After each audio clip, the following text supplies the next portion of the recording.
Welcome to அம்மா பாப்பு story time.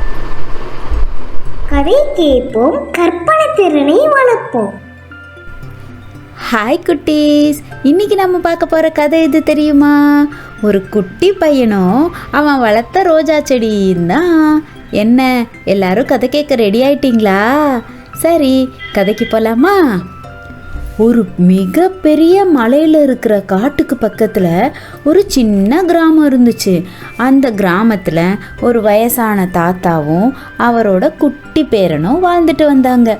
அந்த கிராமத்தில் இருக்கிறவங்க எல்லாரும் காட்டுக்குள்ளே போய் மிருகத்தெல்லாம் வேட்டையாடி தான் சாப்பிட்டு உயிர் வாழ்ந்துட்டு வந்தாங்க.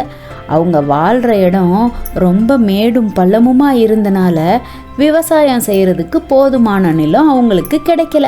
அதனால் வேட்டையாடினா மட்டும்தான் அவங்களுக்கு சாப்பாடுங்கிற நிலைமை இருந்துச்சு. அப்போ தான் அந்த மலைக்கு அடியில் இருந்த கிராமத்தில் ஒரு மிகப்பெரிய திருவிழா நடக்கிறதா இருந்துச்சு. அதுக்கு அந்த மலை கிராமத்தில் இருந்து எல்லோரும் போனாங்க.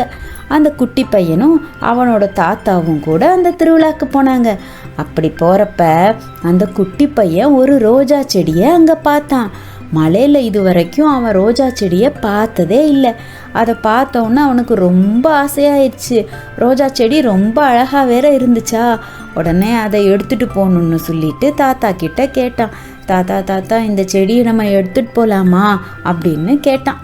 உடனே தாத்தா சரி, ஒரு சட்டி நிறையா மண் எடுத்துக்கிட்டு அதோட அந்த ரோஜா செடியை நம்ம எடுத்துகிட்டு போவோம் அப்படின்னு சொன்னார். திருவிழா முடிஞ்சதுக்கப்புறமா எல்லோரும் அவங்க வீட்டுக்கு பரப்பிட்டாங்க.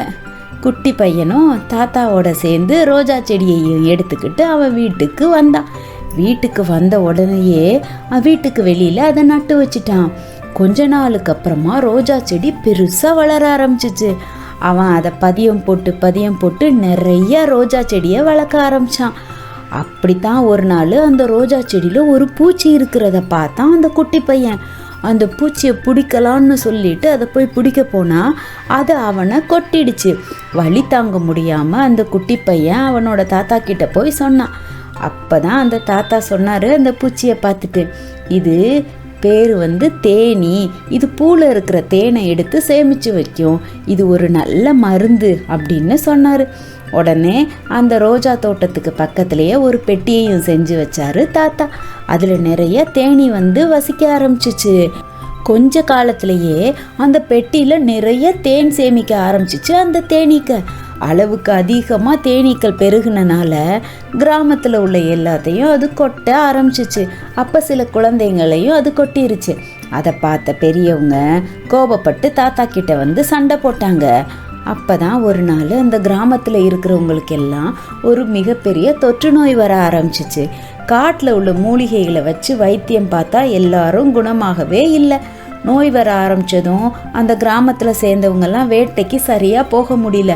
அதனால் நிறையா வீட்டில் பட்னியாக இருந்தாங்க. அப்போ தான் அந்த பையனுக்கு ஞாபகம் வந்துச்சு, மூலிகை மருந்தோட தேன் கலந்து கொடுத்தா தன்னோட கிராமத்தில் இருக்க எல்லாத்துக்கும் வைத்தியம் பண்ணலாம்ல அப்படின்னு நினச்சான். அதை போய் தாத்தா கிட்டேயும் சொன்னான்.